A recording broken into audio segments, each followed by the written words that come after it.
업이 일단은 크게 세 종류라는 것은 꼭 잊으시면 안 됩니다. 그 과보를 언제 받느냐에 따라서 이 생에 받느냐, 또 다음 생에 받느냐, 또 그 다음 다다음 생부터 윤회를 끝날 때까지 받느냐 하는 그 시기에 따라서 또 어떤 업이 빨리 과보가 일어나는가 하는 거 그거. 그다음에 이제 그 어떤 업이 또 어떤 기능을 하느냐.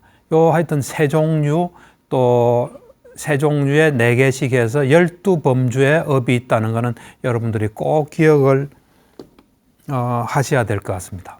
그래서 오늘은 지난 시간에 이어서 이 언제 과보를 받느냐에 대해서 이제 지난 시간에는 무거운 업과 습관적인 업을 했고요. 오늘은 이제 죽음에 임박해서 우리가 또 짓는 업이 있습니다.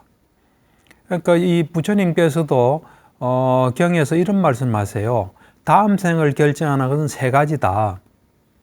이 생에 지은 업이 있고 또 이 생 이전에 지은 업이 있고 죽음의 순간에 일어난 업이 있다고 다른 경전에서도 말씀하세요. 그래서 우리가 이 죽음에 임박해서 그때 우리가 어떤 업을 짓느냐 이게 또 굉장히 중요합니다. 그래서 이것에 대한 이제 좀 대비랄까 생각도 많이 하셔야 됩니다. 그래서 오늘은 죽음에 임박해서 그러니까 임종시에 짓는 업 이거에 대해서 이야기를 합니다. 이 업은 뭐냐면은 임종을 할 때 뭔가 뚜렷하게 어떤 우리가 기억을 하는 그런 어떤 항상 짓던 업은 아니지만 그 순간에 뚜렷이 우리가 기억하고 또는 회상하는 그런 업을 말합니다. 예를 들어서 어떤 사람은 먼저 습관적으로 계를 잘 지켰습니다.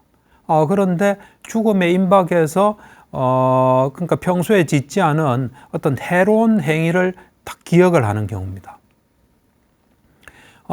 또는 습관적으로 계를 안 지킨 사람이 죽음에 임박해서 아주 선명하게 어떤 유익한 행위를 딱 기억하는 경우 이런 것이 죽음에 임박해서 짓는 업이 됩니다.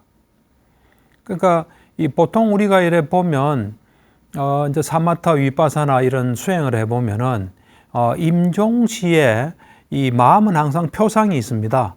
그 표상이 있는데 그 표상이 다음 생을 결정하는 경우가 많습니다. 임종시 우리가 마음에 드는 표상은 3종류가 있습니다. 하나는 태어날 곳에 어떤 표상이 탁 떠오르기도 합니다. 예를 들면 하늘나라가 이래 떠오르면 이제 천상에 태어나는 거죠. 그 다음에 이제 임종시에 탁 떠오르는 게 어떤 지연업이 딱 떠오를 수 있습니다. 그 다음에 이제 지연업의 표상이 떠오를 수 있습니다. 어떤 행위가 떠오를 수도 있고 그 행위를 하는 대상이 떠오를 수도 있습니다. 그것이 임종시 이제 표상이고 그것이 우리가 재생연결의 마음의 또 표상이 되고 방황과 존재 유지심의 표상이 되고 그 생의 마지막 죽음의 마음의 또 표상이 될 수 있습니다. 그러니까 이 죽음 순간에 어떤 걸 우리가 기억하나 이게 이제 굉장히 중요합니다. 근데 이제 보통 우리가 이제 항상 하는 업이 아닌 일상적이지 않은 업, 그러니까 항상 이래 하는 업이 아닌 이 업은 습관적인 힘에 비해서는 힘이 굉장히 약합니다. 그런데 예외적으로 이 죽음의 순간에 아주 선명하게 일상적이지 않은 항상 해왔던 업은 아니지만 어떤 업을 우리가 회상을 한다면 기억을 한다면 그것은 습관적인 힘을 제압하기에 충분한 힘이 됩니다. 그래서 그것이 다음 생을 결정할 수 있습니다. 그래서 그 죽음 근처에 우리가 뭘 기억하느냐, 그때 우리가 어떤 마음의 작용을 일으키냐가 굉장히 중요한데 그 니까야 경전에 많이 나오는 사람인데 말리카 왕비라고 있습니다. 고살라국 파세나디 왕의 부인인데 이분이 신심이 굉장히 깊었습니다. 그래서 매일 이 궁에서 500명의 비구들을 초청해서 음식 공양을 올렸습니다. 그러니까 이거는 습관적인 업이 되겠죠. 그런데 이분이 말리카 왕비가 죽을 때 마음이 이래 잘 통제가 안 됐습니다.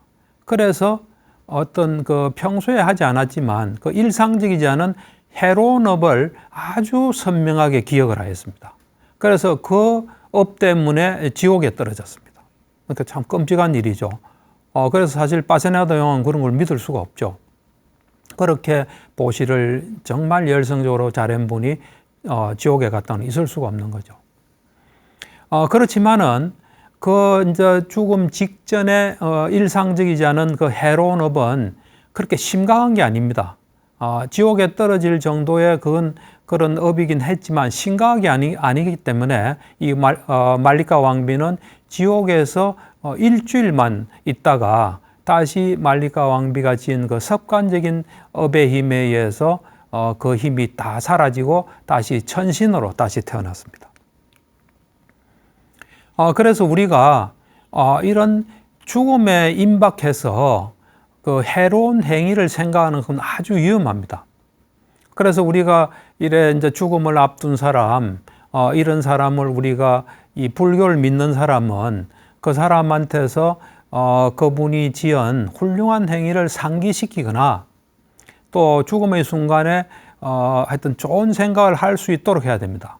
그래서 뭐 예를 들면 경전을 읽어준다든지 안 그러면 그분 머리맡에서 당신이 참 이렇게 보시와 또 수행도 열심히 하고 계도 열심히 지켰다 하는 것을 좀 이야기해 주는 게 좋습니다. 그래서 유익한 업을 이 죽음에 임박해서 짓도록 하는 게 굉장히 좋습니다. 그러면 그 어떤 선명하게 그런 것들이 어떤 기억할 수 있다면 다음 생에 좋은 영향을 줍니다. 그래서 우리가 이제 부처님 당시에 어떤 사형 집행인이 있었습니다.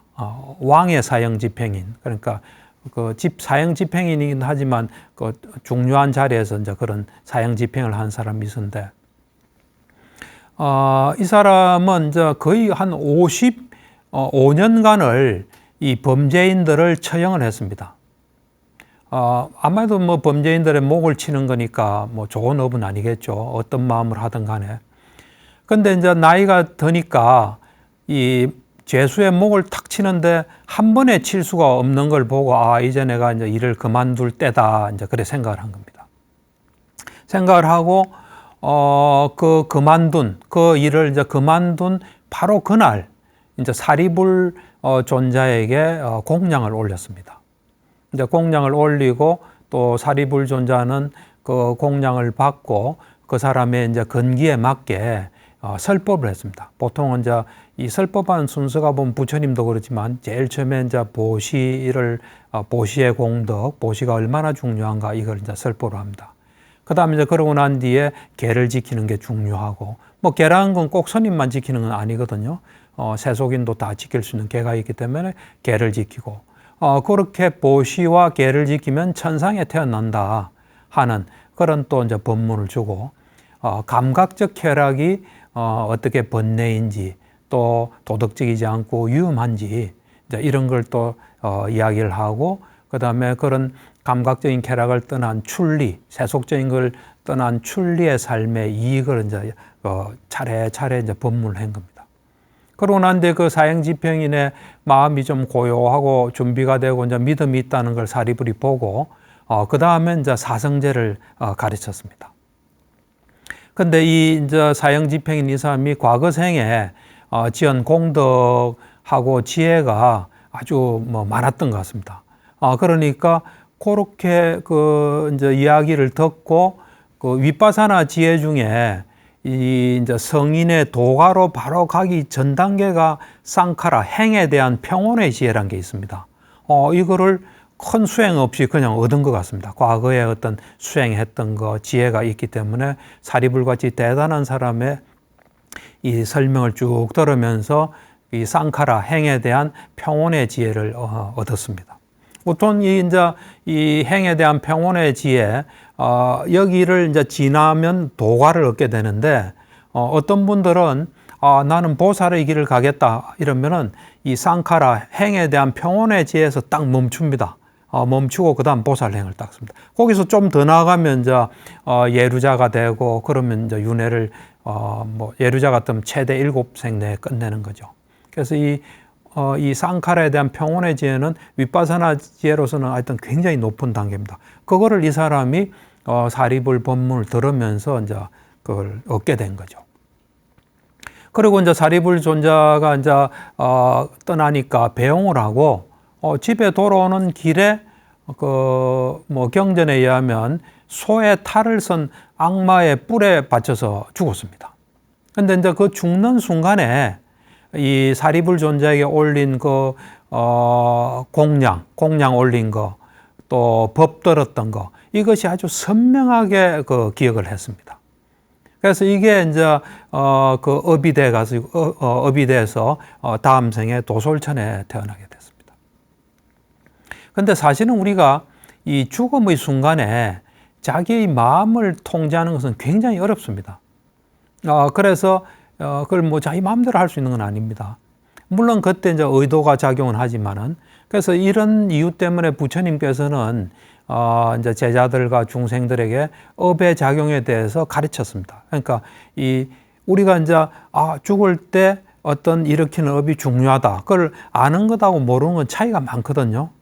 예를 들면 우리가 이제 그 말기 암 환자가 돼서 죽음을 앞두고 있다. 그럼 이런 걸 잘 아는 사람은 내가 죽기 전에 정말로 내한테 도움되는 그런 업을 일으켜야 되겠다고 생각하는 거하고 그냥 무심결에 그냥 죽음을 맞이하는 건 다릅니다.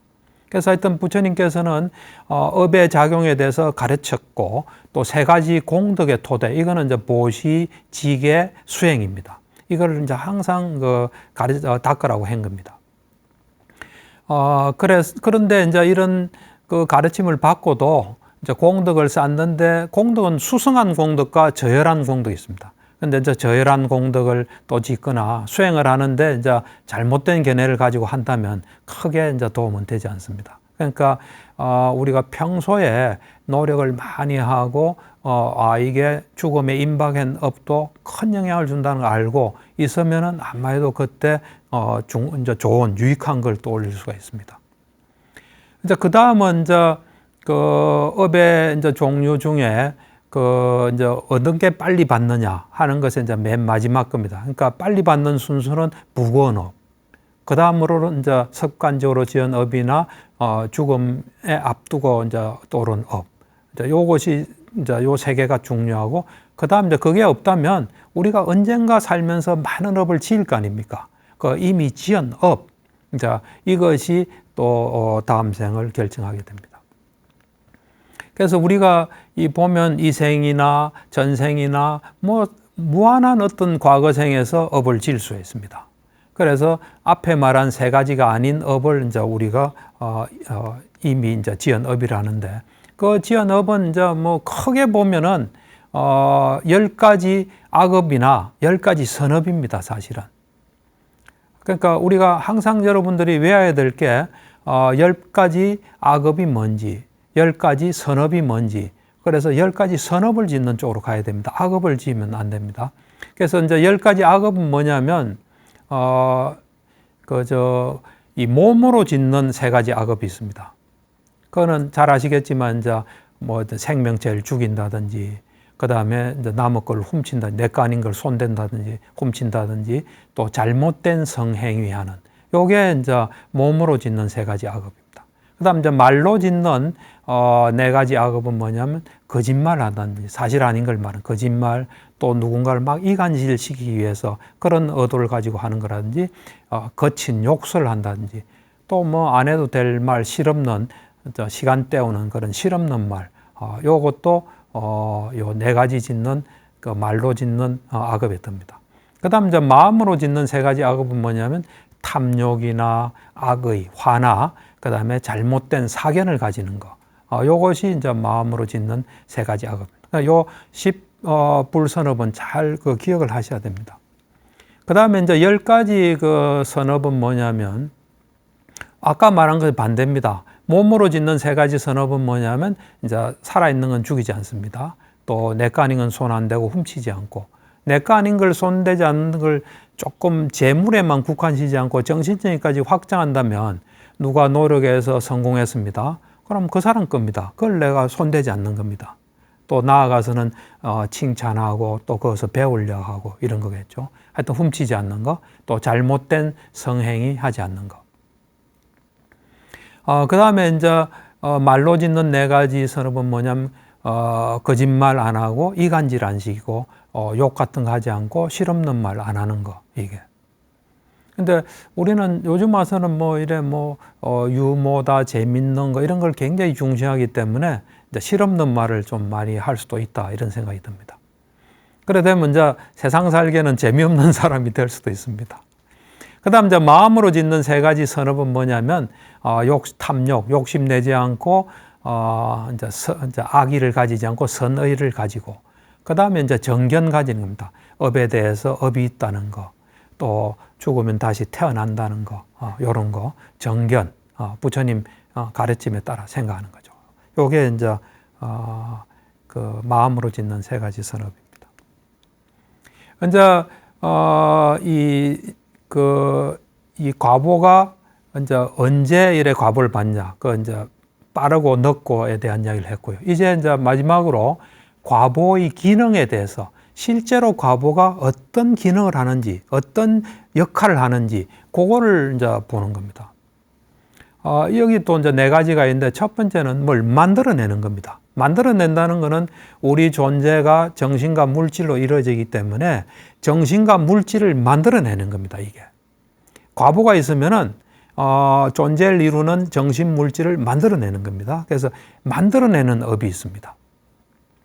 두 번째는 만들어내지는 않지만 뭔가를 이래 도와주는 겁니다. 순탄하게 되게 도와주는 겁니다. 스스로 만들지는 못합니다. 그렇지만은 만드는 것을 도와주는 역할을 하는 또 업이 있습니다. 뭐 그걸 돕는 업이라 하기도 하고 강화업이라고도 합니다. 근데 세 번째는 이제 스스로 이래 만들지는 못하지만 방해를 하는 겁니다. 뭘 좌절시키는, 그러니까 이 방해하는 업이 있습니다. 네 번째는 뭐냐면 무슨 업을 파괴를 하거나 차단시키는 겁니다. 이런 파괴업이나 차단업이 있으면 이게 뭔가 만드는 게 있는데 그것이 그냥 없어지는 겁니다, 이게. 요렇게 과보는 네 가지 기능을 하고 있습니다. 그러니까 우리가 짓는 업이 생산업이 될 수도 있고, 돕는 업이 될 수도 있고, 방해업이 될 수도 있고, 뭔가를 차단하는, 파괴하는 업이 될 수도 있습니다. 그 하나하나를 좀 자세히 보겠습니다. 이 생산업이란 것은 우리는 이 정신과 물질로 이루어져 있습니다. 이 우리 정신과 물질을 계속해서 만들어내는 겁니다. 사실은 이래 우리가 이 사마타와 위파사나 수행을 해보면 우리 존재란 게 그대로 요 상태로 유지되는 게 아닙니다. 우리 눈에는 그대로 유지되는 것처럼 보이죠. 그렇지만 그게 아닙니다. 어떤 삼매를 얻어서 지혜를 얻어보면 우리를 이루는 정신물질 온이 일어났다 사라지고 또 일어났다 사라지고 그러면서 계속 연결돼서 있는데, 그때마다 뭔가를 정신물질을 만들어내는 작용을 하는 게 생산업입니다. 그래서 우리가 이제 이 생에 죽고 다음 생이 시작될 때 그때 최초의 존재를 우리는 재생연결이라고 합니다. 재생연결. 그 최초의 그 존재가 바로 또 일어났다 사라집니다. 그 다음은 이 방황가 또는 존재유지라고 하는데, 존재유지, 심, 또 물질, 방황가가 그 다음에 또 딱 있습니다. 그렇게 해서 방황가는 이제 계속됩니다. 그러다가 우리가 뭔가 인식을 하면은 그때부터 이제 정신인식 과정이 또 돕니다. 그러다가 다시 또 방황가에 빠지기도 하고 그렇습니다. 그래서 이 최초의 존재인 재생연결에 정신물질을 만들어내는 작용을 하는 게 생산업입니다. 그리고 최초의 정신물질을 만들어내고 그 다음 이어서 방황가나 그 다음에 계속 우리가 생존해 있는 동안에 정신물질 현상을 계속 만들어냅니다, 이게. 그게 이제 생산업입니다. 그래서 일단 재생연결 존재, 최초의 존재에서 어떤 게 만들어지냐면, 제일 처음에 재생연결 식이 딱 그 과보, 그러니까 이 업에 대한 과보로서 딱 만들어집니다. 그래서 수행을 하면은 마지막 순간에 뭘 보고 그 다음은 딱 그런 게 생기는 게 딱 보입니다. 이렇게 업에 의해서. 그러니까 아라한들은 다음 생을 만드는 업이 없기 때문에 그냥 툭 끊어지고 끝납니다. 다음을 할 수 있는 업이 없으니까요. 그래서 그 생산업 중에 처음이 이제 그 재생연결식을 만듭니다. 그러니까 마음이죠. 근본 마음. 그 다음에 이제 재생연결의 그 마음 부수들을 또 만들어내게 됩니다. 그 다음에 이제 정신이 만들어지죠. 동시에 다 일어납니다. 그 다음은 이제 물질이 만들어지게 됩니다. 업에서 만든 물질이 있는데 요 재생연결은 우리를 이루는 물질보다는 좀 적습니다. 어떻게 적냐면은 요 제일 처음에 업에서 만드는 물질 중에 3가지 물질만 딱 있게 됩니다. 우리가 이제 물질이라는 거는 이래 여러 종류가 있는데 물질은 각각이 존재할 수 없기 때문에 물질이 이루는 가장 적은 어떤 단위가 깔라빠입니다. 깔라빠들이 이제 깔라빠는 따로따로 이래 돼 있죠. 근데 그 하나의 깔라빠에 8개짜리 물질이 든 것도 있고 9개짜리 물질이 든 것도 있고 10개짜리 물질이 든 게 있습니다. 그래서 처음에는 10개짜리 물질이 든 깔라빠만 있습니다. 뭐냐면 일단 재생 연결일 때 몸이 있어야 될 거 아닙니까? 몸은 이제 10가지 그 물질로 된 깔라빠인데 그런 몸 10가지 물질 된 깔라빠하고 그다음에 이제 심장 토대, 심장 요거는 이 정신작용을 해야 되기 때문에 심장은 꼭 있어야 됩니다. 그래서 심장 10가지 물질로 된 깔라빠하고 남녀 성별 그거는 꼭 있어야 되거든요. 그래서 성 10가지 물질로 된 깔라빠가 있습니다. 그게 이제 처음에 딱 생깁니다. 그게 다 업에서 만든 물질입니다. 이제 그러고 난 뒤에 그 다음에 재생연결 다음에 이제 바완가, 즉 이제 그 존재 유지심인데 그때부터 이제 눈, 귀, 코, 혀 이 감성 물질들이 생깁니다. 이렇게 생기고 또 이제 요것도 업에서 만든 물질입니다. 요런 것들이 이제 생기고 그다음에 그 정신 이제 이 업에서 만드는 정신들이 있습니다. 그런 것들이 생겨서 그 방황과 존재 유지심 그 방황가를 계속 이제 유지시킵니다. 왜냐하면 우리 존재라는 건 언제나 정신 물질이 있어야 됩니다. 그거를 또 만드는 뭐가 있어야 됩니다. 그리고 나중에는 이제 이 엄마 태에서 온 물질 이제 음식에서 생긴 이런 것들도 막 생깁니다. 어쨌든 그 살아있는 동안 계속해서 과거 업이 만든 물질과 정신이 계속 있게 됩니다. 그래서 어떤 의미에서는 우리가 그 업이 닿으면 죽는 겁니다.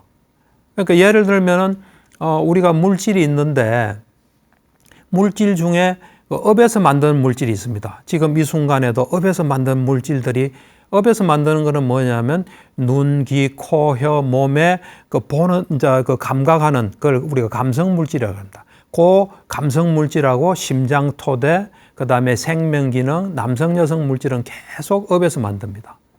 그다음에 우리가 어떤 정신 작용에서는 눈 같으면 안식, 받아들임, 조사, 등록 이런 것들은 과거 업에서 계속 만듭니다.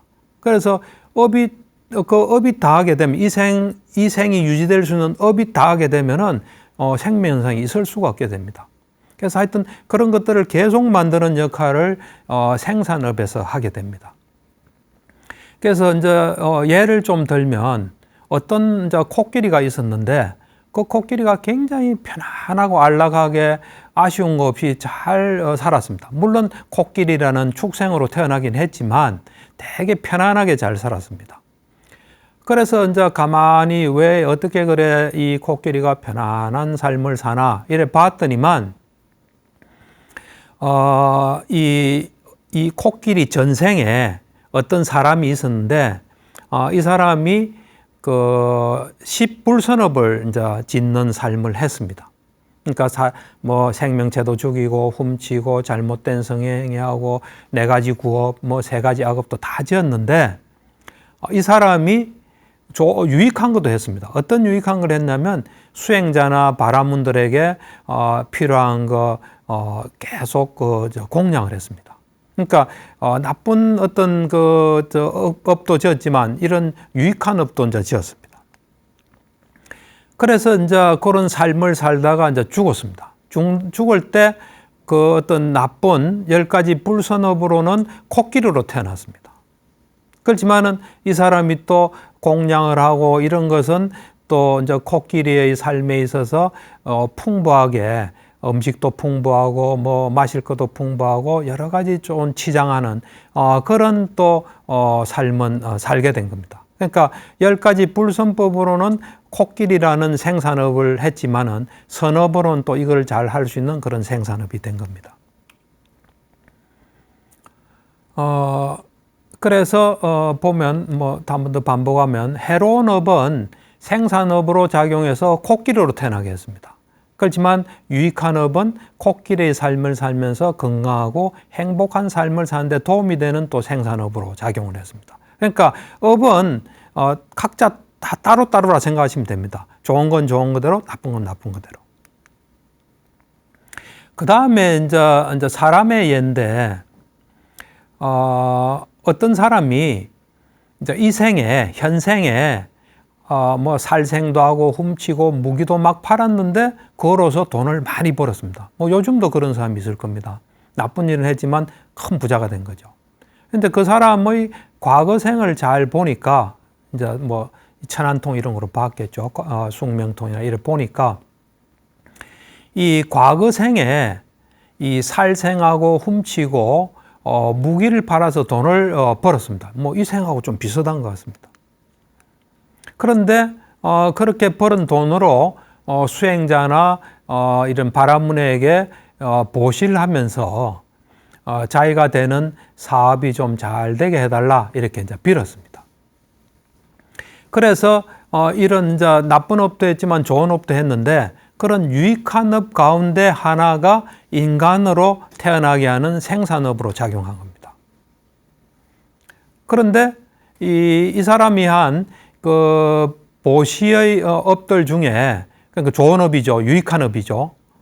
근데 이 사람 경우는 이 좋은 업이 해로운 업하고 딱 연결될 수 있게 딱 해놓은 겁니다. 그러니까 좋은 업이 해로운 업을 지을 때 일어나도록. 그러니까 이 사람은 잘못된 생계를 할 때만이 해야만이 부자가 되는 이 경우는 또 좀 묘한 경우 같습니다. 하여튼 이렇게 좀 연결되는 그런 업이 있었습니다. 그렇게 이제 생산업은 하여튼 뭔가를 만들어내는 겁니다. 만들어낸다는 건 물질과 정신 또 어떤 걸 만들어내는 겁니다. 그런데 이제 생산업이 아닌 두 번째 이제 기능을 하는 업 중에 두 번째가 이제 돕는 업입니다. 돕는 업은 뭐냐면 자기 스스로는 결과를 만들어내지 않지만 뭘 있는 거에 대해서는 돕는 기능을 할 수 있습니다. 그러니까 어떤 즐거움이 있을 때 그걸 또 강화시키는 역할을 할 수 있습니다. 또 고통도 강화시키는 역할을 할 수 있습니다. 그 다음에 이제 어떤 과보를 받는 것을 과보의 질을 강화시키거나 강화시킬 수 있습니다. 그리고 이제 어떤 과보를 받는 기간을 또 강화시킬 수 있는 그런 이제 돕는 업이 있습니다. 물론 돕는 업에도 해롭거나 유익한 게 있습니다. 그래서 해로운 업은 해로운 업을 강화합니다. 유익한 업은 유익한 업을 강화합니다. 그래서 예를 들면 이제 뭐 예를 들어서 어떤 사람이 해로운 업으로서 축생의 삶을 살 때 또 다른 해로운 업이 그 축생의 삶을 더 연장시키는 역할을 할 수 있습니다. 그래서 그 과보가 계속 이래 갈 수 있는 그런 게 이제 돕는 업입니다. 돕는 것도 유익하게 돕는 게 있고 또 해로운 면에서 돕는 게 있겠죠. 그 다음에 이제 세 번째가 방해업입니다. 방해업은 뭐냐면 뭘 방해를 하는 겁니다. 뭘 이제 좌절시키고 방해하는데 어떤 다른 업에 과보가 있다. 그걸 이 좌절시키거나 방해합니다. 그렇지만 자기 스스로는 과보를 만들어내지 못합니다. 이 방해업도 해롭거나 유익한 게 있습니다. 해로운 업은 유익한 업을 방해합니다. 또 유익한 업은 해로운 업을 방해합니다. 그래서 어떤 유익한 업은 인간으로 다시 태어나게 하는 생산업으로 작용할 수 있습니다. 그런데 해로운 방해업은 그 인간으로 태어났지만은 뭐 질병, 선천적인 질병이 있게 하거나 또 어떤 경우는 행복을 이제 방해하거나 이제 그럴 수 있습니다. 그래서 이제 또 해로운 업은 이제 더 이 수성한 어떤 세계로 다시 태어나게 만드는 유익한 업을 방해해서 그거보다는 방해업이 없다면 골로 태어날 텐데 방해업이 있으면 그거보다 낮은 세계에 태어나게 할 수 있습니다.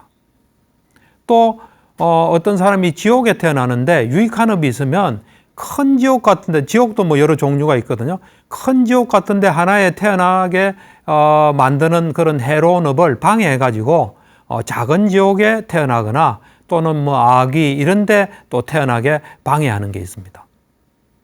그래서 해로운 업은 오래 살게 하는 유익한 업을 방해해서 수명이 짧게도 하게 됩니다.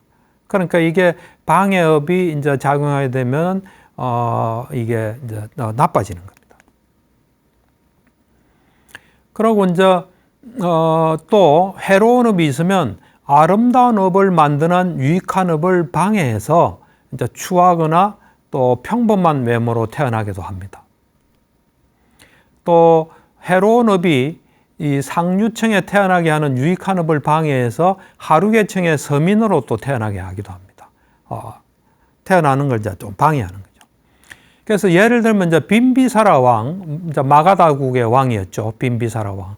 이분은 이제 죽을 때 예루자로 죽었죠.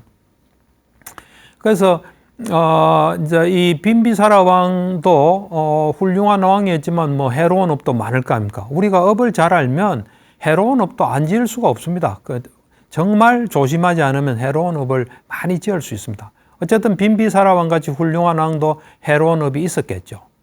그래서 이 해로운 업이 이제 죽을 때 다시 태어난 세계를 이제 방해한 예로서 우리가 빈비사라 왕을 들 수가 있는데, 이 빈비사라 왕은 예류자였습니다. 그래서 부처님이나 성가의 큰 후원자였고 백성들로부터 사랑을 받았습니다. 그래서 이제 이 빈비사라 왕이 지은 훌륭한 그 업 때문에, 행위 때문에 수성한 천신으로 다시 태어날 수 있었는데 천신으로서의 삶에 좀 집착을 가지고 있었던 것 같아요. 우리가 전에 한 강의에서 보면 뭐 14번을 어디 천신의 뭐 세계에 태어났다 이런데 천신에 좀 집착이 있었기 때문에 그거는 안 좋은 업입니다. 그래서 원래 자기가 태어날 수 있는 것에 이 방해되는 게 있어서 낮은 신분의 천신으로 태어났답니다. 그 다음에 이제 아자타사뚜 왕은 그 빈비사라 왕의 아들인데 아버지를 죽였죠. 그 아버지를 죽인 그 무겁고 해로운 업 때문에 무간지옥에 떨어질 그런 업이었는데 아자타사뚜가 나중에 부처님과 성단에 큰 믿음을 가지고 유익한 업을 많이 했습니다. 그래서 그 무거운 업을 방해해 가지고 무간지옥에 떨어지지 않고 소지옥에 떨어졌습니다. 그래서 지옥에서 받아야 될 고통의 시간도 단축되고 나중엔 벽지불이 되었다고 합니다. 그래서 뭐 어떤 업은 방해하고 또 어떤 업은 도와주는. 그 다음 이제 마지막으로 이 파괴하는 업 또는 차단하는 업. 뭐 그게 파괴하는 업이 작용하면 그게 이제 중단 딱 되는 겁니다. 여기도 뭐 해롭거나 유익한 게 있겠죠. 그래서 유익한 생산업은 천신으로 태어나게 합니다. 그래서 어떤 천신으로 태어나는데 어떤 해로운 파괴업이 갑자기 물어있게 되면 천신이 탁 죽게 됩니다. 그래서 이렇게 죽은 천신은 축생이나 아기 또는 지옥에 떨어지기도 합니다. 그러니까 이 차단업, 파괴한업이 작용하면 그 상태의 어떤 이 발생업 이런 것들이 중단이 되게 됩니다. 그래서 아까 던 아자타사뚜 왕을 다시 예를 들면은 이제 부처님은 이 사문가경을 설했습니다. 그게 디가니카의 두 번째 경인데 그때 사실은 아자타사뚜 왕이 예류자가 될 수 있는 충분한 바람일이 있었습니다. 근데 아버지를 죽인 그 해롭고 무거운 업이 이 자기가 가진 바람일을 탁 차단했어요. 그래서 성자가 되지 못하고 범부로 남았습니다. 그다음 대화다따라고 이제 부처님을 죽이려 하고 성단을 분열시킨 부처님의 처남이 있습니다. 같은 비구인데 이 사람 8선정 오신통을 얻었는데 도관은 얻지 못했죠. 근데 이제 부처님을 밀쳐내고 자기가 교단의 지도자가 되려는 마음을 가졌을 때 이 해로운 업이 선정에 드는 걸 차단하고 선정과 신통을 그냥 없게 만드는 차단업으로 작용했습니다. 이 앙굴리마라 같은 경우도 지난 시간에도 이야기했지만 이제 비구계를 받기 전에는 많은 사람을 죽였습니다. 그러니까 수없는 해로운 업을 지었죠. 그렇지만 비구계를 받고 계를 잘 지키고 사마타 이빠사나 수행해서 아라한이 됐습니다. 그러니까 아라한이 되니까 그 생과 과거 생에 지었던 엄청난 그 업들을 다 차단 파괴시켰습니다. 그래서 과거에 지은 모든 업들은 다 소멸된 겁니다. 예, 그래서 오늘은 이 업에 대해서 이제 크게 세 종류, 적게는 12, 자세하게는 12범주에 대한 업에 대해서 좀 예도 들고 자세히 좀 설명을 했습니다.